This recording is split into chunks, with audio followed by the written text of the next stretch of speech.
నమస్తే అండి. రాధామురళి ఛానల్కి స్వాగతం అండి. ఓం శ్రీ మహాగణాధిపతయ నమః. ఓం శ్రీ గురుభ్యో నమః. సరస్వత్యై నమః. ఆదిత్య హృదయం అండి. ధ్యేయ సదా సవితృమండల మధ్యవర్తి నారాయణ సరసిజాసన సన్నివిష్టః కేయూరవాన్ మకరకుండలవాన్ కిరీటిహారీ హిరణ్మయవపుర్ధృతశంఖచక్రః రామభద్రమహేశ్వాస రఘువీరనృపోత్తమ భూదశాస్యాంతకాస్మాకం రక్షాం దేహి శ్రియం చ తే.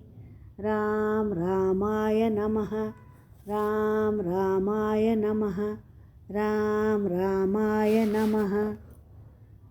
తతో యుద్ధ పరిశ్రాంతం సమరే చింతయా స్థితం రావణం చాగ్రతో దృష్ట్వా యుద్ధాయ సముపస్థితం దైవతైశ్య సమాగమ్య ద్రష్టుమభ్యాగతో రణం ఉపగమ్యాబ్రవీద్రామం అగస్త్యో భగవాన్ ఋషిః.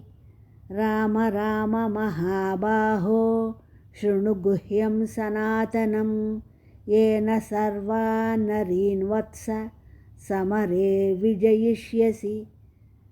आदित्यहृदयं पुण्यं सर्वशत्रुविनाशनं जयावहं जपेन्नित्यम् अक्षय्यं परमं शिवं सर्वमङ्गलमाङ्गल्यं सर्वपापप्रणाशनं चिन्ताशोकप्रशमनम् आयुर्वर्धनमुत्तमं रश्मिमन्तं समुद्यन्तं देवासुरनमस्कृतं पूजयस्व विवस्वन्तं भास्करं भुवनेश्वरं सर्वदेवात्मको ह्येषः तेजस्वी रश्मिभावनः एष देवासुरगणान् लोकान् पाति गभस्तिभिः. एष ब्रह्मा च विष्णुश्च शिवस्कन्दः प्रजापतिः महेन्द्रो धनदः कालः यमः सोमो ह्यपाम्पतिः पितरो वसवः साध्याः ह्यश्विनौ मरुतो मनुः वायुर्वह्निः प्रजाप्राणः ऋतुकर्ता प्रभाकरः आदित्यः सविता सूर्यः खगः पूषा गभस्तिमान् सुवर्णः सदृशो भानुः हिरण्यरेता दिवाकरः हरिदश्वः सहस्रार्चिः सप्तसप्तिर्मरीचिमान् तिमिरोन्मथनः शम्भुः त्वष्टा मार्ताण्ड अंशुमान् हिरण्यगर्भः शिशिरः तपनो भास्करो रविः अग्निगर्भोदितेः पुत्रः शङ्खः शिशिरनाशनः व्योमनाथस्तमो भेदी ऋग्यजुस्सामपारगः घनवृष्टिरपामित्रः विन्ध्यवीथिप्लवङ्गमः अतपीमण्डली मृत्युः पिङ्गळः सर्वतापनः रविर्विश्वो महातेजाः रक्तः सर्वभवोद्भवः नक्षत्रग्रहताराणाम् अधिपो विश्वभावनः तेजसामपि तेजस्वी द्वादशात्मन्नमोऽस्तु ते.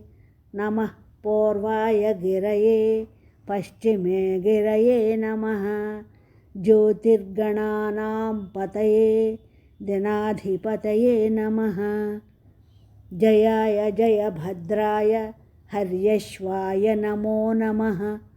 नमो नमः सहस्रांशो आदित्याय नमो नमः. नम उग्राय वीराय सारंगाय नमो नमः. नमः पद्मप्रबोधाय మార్తాండాయ నమో నమః. బ్రహ్మేశానాచ్యుతేశాయ సూర్యాయాదిత్యవర్చసే భాస్వతే సర్వభక్షాయ రౌద్రాయ వపుషే నమః. తమోఘ్నాయ హిమఘ్నాయ శత్రుఘ్నాయామితాత్మనే కృతఘ్నఘ్నాయ దేవాయ జ్యోతిషాం పతయే నమః. తప్తచామీకరాభాయ వహ్నయే విశ్వకర్మణే నమస్తమోభినిఘ్నాయ రుచయే లోకసాక్షిణే.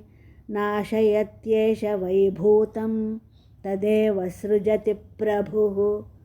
పాయత్యేష తపత్యేషః వర్షత్యేష గభస్తిభిః. ఏష సుప్తేషు జాగర్తి భూతేషు పరినిష్ఠితః. ఏష చైవాగ్నిహోత్రం చ ఫలం చైవాగ్నిహోత్రిణాం. వేదాశ్చ క్రతవశ్చైవ క్రతూనాం ఫలమేవ చ. యాని కృత్యాని లోకేషు సర్వ ఏవ రవిః ప్రభుః. येन मापस्सु कृच्छ्रेषु कान्तारेषु भयेषु च कीर्तयन् पुरुषः कश्चित् नावसीदति राघव. पूजयस्वैनमेकाग्रः देवदेवं जगत्पतिम्. एतत्ति गुणितं जप्त्वा युद्धेषु विजयिष्यसि. अस्मिन् क्षणे महाबाहो रावणं त्वं वधिष्यसि. एवमुक्त्वा तदागस्त्यः जगाम च यथागतम्. एतच्छ्रुत्वा महातेजाः नष्टशोकोऽभवत्तदा. धारयामास सुप्रीतः राघवः प्रयतात्मवान्. आदित्यं प्रेक्ष्य जप्त्वा तु परं हर्षमवाप्तवान्. त्रिराचम्य शुचिर्भूत्वा धनुरादाय वीर्यवान्. रावणं प्रेक्ष्य हृष्टात्मा युद्धाय समुपागमत्. सर्वयत्नेन महता वधे तस्य धृतोऽभवत्. अथर्वैर्वदन्निरीक्ष्य रामं मुदितमनाः परमं प्रहृष्यमाणः. निशिचरपतिसंशयं विदित्वा सुरगणमध्यगतो वचस्त्वरेति.